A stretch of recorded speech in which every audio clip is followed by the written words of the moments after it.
बिहार के सिवान की गलियों में एक नाम ऐसा था जिसके लिए तालियां बजती थी और डर से दरवाजे भी बंद होते थे। एक ऐसा नाम जिसके बारे में लोग कहते थे वो आता था तो हवा भी खामोश हो जाती थी। ये कहानी है मोहम्मद शहाबुद्दीन की। एक ऐसा आदमी जिसे कुछ लोग मसीहा कहते थे और कुछ लोग मौत का दूसरा नाम कहा करते थे। हेलो दोस्त, सबसे पहले मेरा परिचय, मेरा नाम रंजित भैया। दोस्त, आज मैं आपको मोहम्मद शहाबुद्दीन साहब की लड़ाई झगड़ा से लेकर बाहुबली बनने तक का कहानी सुनाना चाहूँगा। इसीलिए सर आप इस वीडियो को ध्यान से सुनिएगा और यदि वीडियो पसंद आए तो आप इस वीडियो को like, comment, subscribe and share जरूर करिएगा। तो सर चलिए करते हैं हम अपनी कहानी की शुरुआत। तो सर हम अपनी कहानी का शुरुआत करना चाहेंगे मोहम्मद शहाबुद्दीन की शुरुआती जीवन कैसी रही है। तो दोस्तों, सिवान की छोटी गलियां, टूटी सड़कें और बेरोजगारी का समुद्र, इन्हीं हालातों के बीच 1967 ईस्वी में पैदा हुआ एक लड़का जो आगे चलकर बिहार की राजनीति में एक तूफान साबित होने वाला था। स्कूल में तेज लेकिन गुस्सैल स्वभाव के थे, मोहल्ले में मददगार लेकिन टकराव में निर्भीक थे। धीरे धीरे उसकी पहचान बन गई एक ऐसा लड़का जो डरता नहीं बल्कि लोग उसे डरना सीखते थे। तो दोस्तों, मोहम्मद शहाबुद्दीन साहब कॉलेज पहुंचते ही उसने सिवान की छात्र राजनीति में कदम रखा। उसका अंदाज साफ था, जो मेरे रास्तों में आएगा उसे हटाकर आगे बढ़ जाऊंगा। ऐसा मोहम्मद शहाबुद्दीन साहब का सोच था कि जो मेरे रास्ते में आएगा ना उसे हटाकर आगे बढ़ जाऊंगा। उसी दौर में उसके खिलाफ पहली बार पुलिस रिकॉर्ड बनना शुरू हुआ। छोटे झगड़े, फिर गुट्टेबाजी और देखते ही देखते गुंडागर्दी का नाम उसके साथ जुड़ गया। लेकिन दोस्तों, सिवान की जनता उसे सिर्फ गुंडा नहीं मानती थी, वो उनकी लड़ाइयाँ जो लड़ता था, उनके झगड़े को जो सुलझाता था और कई गरीब परिवारों को मोहम्मद शहाबुद्दीन साहब सहारा भी देता था। तो दोस्त, इसी कारण से, यही दो चेहरा से मोहम्मद शहाबुद्दीन साहब कभी खौफ के नाम से जाना करते थे तो कभी कोरोना के नाम से जाना करते थे। और यही सब बात मोहम्मद शहाबुद्दीन साहब को आम गुंडों से अलग बनाया। तो दोस्तों, अब हम जान लेते हैं कि आखिर कैसे मोहम्मद शहाबुद्दीन साहब बड़े अपराध का बड़े नाम बन गए।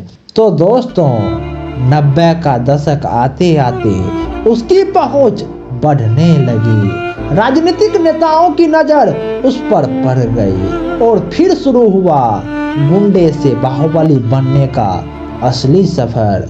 और दोस्तों, मोहम्मद शहाबुद्दीन साहब पर धीरे धीरे कई संगीन आरोप लगे, जैसे झड़पें, शूट आउट्स, अपहरण, फिर फिरैती और इलाकों में खौफ पैदा करने की।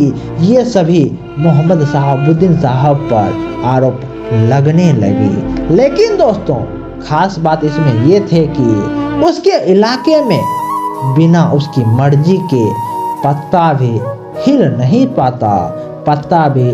नहीं पाता। कुछ लोग कहते थे वो गुंडा नहीं, सिस्टम की पैदाइशें हैं, और कुछ लोग कहा करते थे सिवान का ये शहंशाह हैं।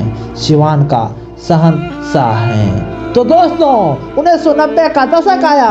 बिहार की राजनीति में बाहुबलियों का दौर था और हर नेता को एक ऐसा चेहरा चाहिए था जो मैदान में लड़ सके, और शहाबुद्दीन साहब इस काम के लिए परफेक्ट माना गया। वो राजनीतिक घटनाओं में शामिल हुआ और मंचों पर दिखाई देने लगा, और कुछ ही सालों में जनता ने उसे एमएलए चुन लिया। यही वो पल था जब गुंडा अब नेता बन चुका था। एमएलए बनने के बाद उसकी ताकत और बढ़ी और सिवान में उसका प्रभाव इतना था कि लोग कहा करते थे थाना कचहरी सब उसके इशारे पर चलता है। थाना कचहरी सब उसके इशारे पर चलता है। उसका कार्यालय सिवान के लोगों के लिए दरबार जैसा था। वो गरीबों को पैसे देते, इलाज करवाते और बेटी की शादियों में मदद क्या करते थे। और वही दूसरी तरफ उसके दुश्मन गायब होने लगे और मामले की फाइलें मोटी होने लगी और सिवान का नाम देश भर में सुर्खियों में आने लगा। जैसे जैसे उसके ताकत बढ़ी वैसे वैसे विरोधी नेता डरने लगे। राजनीति में बदलती हवाओं ने शहाबुद्दीन को पहली बार चुनौती दी। कई हाई प्रोफाइल मामलों में उसका नाम आया। कोर्ट ने उसे जेल भेजा, लेकिन उसका प्रभाव जेल की दीवारों से बाहर भी उतना ही मजबूत था। उसके समर्थक कहा करते थे नेता जेल में है, लेकिन राज अभी भी उसी का चलता है। जेल में रहते हुए भी उसने चुनाव जीते। उसकी पत्नी हिना साहब को भी जनता ने रिकॉर्ड वोट से जिताया। सिवान में उसकी लोकप्रियता किसी राजा जैसी थी। लेकिन दोस्त, केस बढ़ते गए, कानून शिकंजा कसा गया और फिर वो दिन आया जब कोर्ट ने उसे कई मामलों में सजा सुनाई। इसके साथ ही साथ उसकी राजनीतिक पकड़ धीरे धीरे कमजोर पड़ने लगी। और साथ ही साथ दोस्त, जैसे जैसे समय बीतता गया, बात आया 2016 ईस्वी का। 2016 ईस्वी के बाद उसकी मुश्किलें बढ़ती गई। कई बार जेल बदली गई, सुरक्षा भी बढ़ाई गई।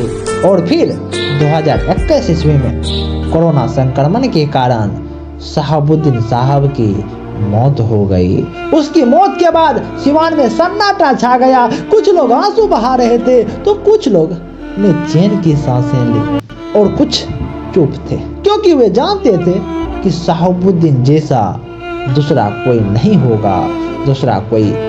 होगा। लेकिन दोस्तों, शहाबुद्दीन साहब एक दुविधा थे, एक विरोधाभास थे, एक ऐसी किताब थे जिसके हर पन्ने पर खून भी था और आंखों के आंसू भी थे।